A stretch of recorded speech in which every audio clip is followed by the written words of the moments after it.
अकथकथा. लेखिका ॲडव्होकेट सीमंतिनी नूलकर. वाचक स्वर डॉक्टर अदिती काळमेघ.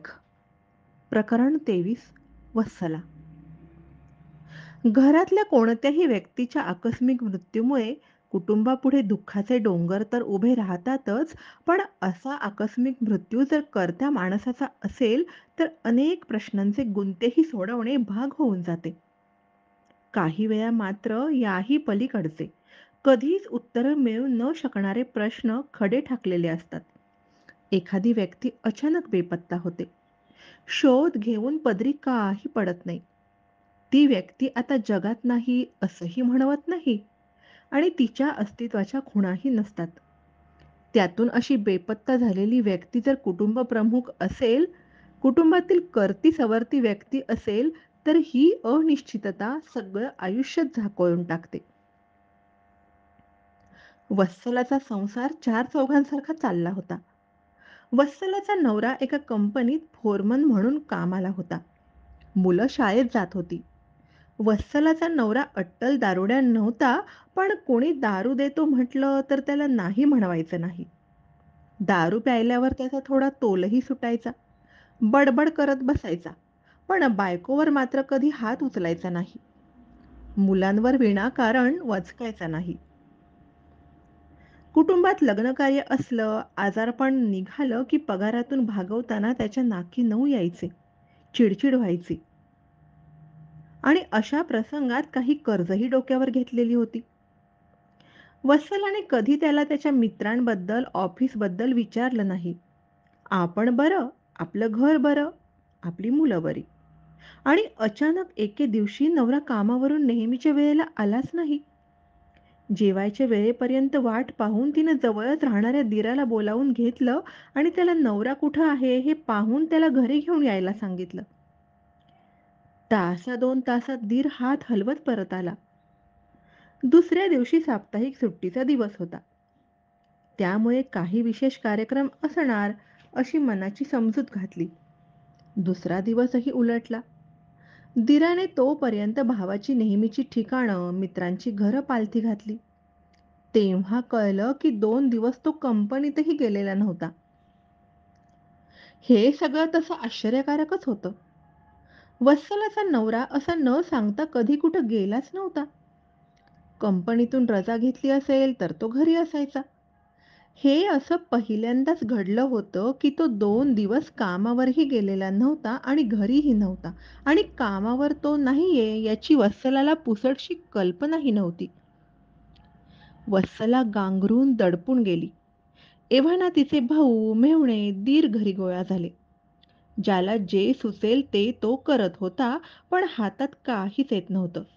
शेवटी पोलीस कंप्लेंटही केली. दिवसामागून दिवस गेले, महिने उलटले. पण वत्सलाच्या नवऱ्याचा काहीच पत्ता नव्हता. पोलीस तपासामध्येही काहीच प्रगती नव्हती.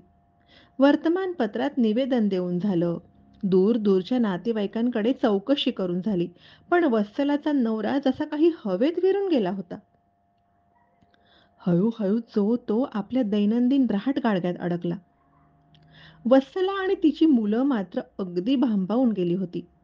मुलांच्या शाळा होत्या, परीक्षा होत्या, मित्रमंडळी होती. हळू-हळू तीही त्यात गुंतत गेली. वत्सलाच्या मनाला मात्र चाळा लागला होता. दार वाजलं की तिला वाटायचं नवरा आला. पोस्टमनची घंटी वाजली की वाटायचं आलं नवऱ्याचं पत्र. 5-6 वर्ष झाली तरी वेगळं काही घडलं नाही. नवऱ्याचा पगार बंद होता. त्यामुळे वत्सलाला हातपाय हलवणं भाग होतं. तिला तिच्या दीरा-भावांची थोडीफार मदत होत होती, पण दिवसेंदिवस महागाई वाढत चालली होती. मुलांच्या शिक्षणाचे खर्च वाढत होते. पुढं-मागं मुलीचं लग्न करायचं होतं.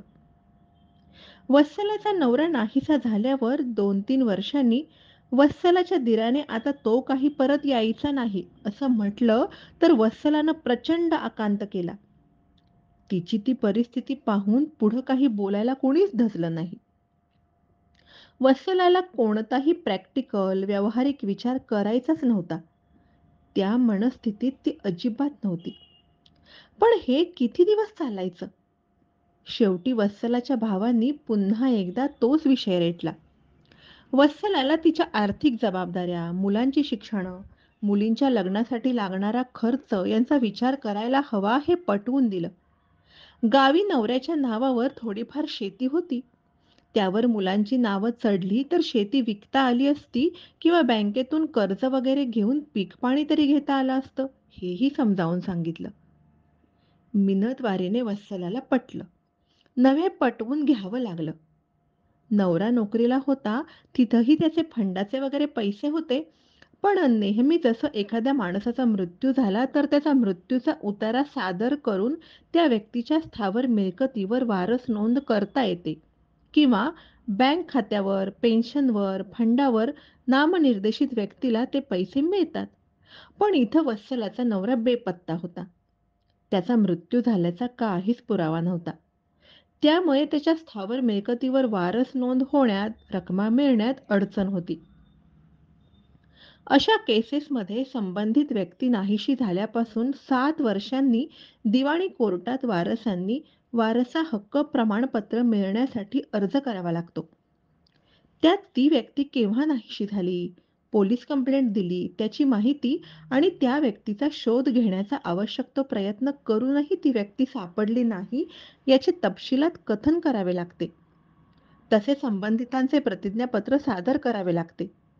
त्यानंतरच कोर्ट योग्य त्या चौकशीनंतर आणि कागदोपत्री पुराव्यांची छाननी करून नाहीशी झालेली व्यक्ती कायद्याच्या दृष्टिकोनातून मृत असल्याचं जाहीर करते. इंडियन एव्हिडन्स ॲक्ट सेक्शन 108 अन्वये ही तरतूद उपलब्ध आहे आणि वारसांना मृत व्यक्तीच्या स्थावर जंगम मालमत्तेबाबत वारसा हक्क प्रमाणपत्र मिळते. Succession certificate and heirship certificate या कामकाजात बेपत्ता व्यक्ती अमुकच तारखेला मृत किंवा बेपत्ता झाली असा आग्रह धरला जात नाही आणि बेपत्ता व्यक्तीचे अंत्यसंस्कार त्यानंतरचे विधी झाले किंवा नाही हा मुद्दा सुद्धा कायद्याने गौण ठरतो. मात्र अशा केसमध्ये विरुद्ध बाजूने कोणी ती व्यक्ती मृत नसून हयात आहे असं विधान करून वारसा प्रमाणपत्राला हरकत घेतली, तर ती बेपत्ता व्यक्ती हयात असल्याचा पुरावा देण्याची जबाबदारी कायद्याने असं विधान करणाऱ्या व्यक्तीवर टाकलेली आहे.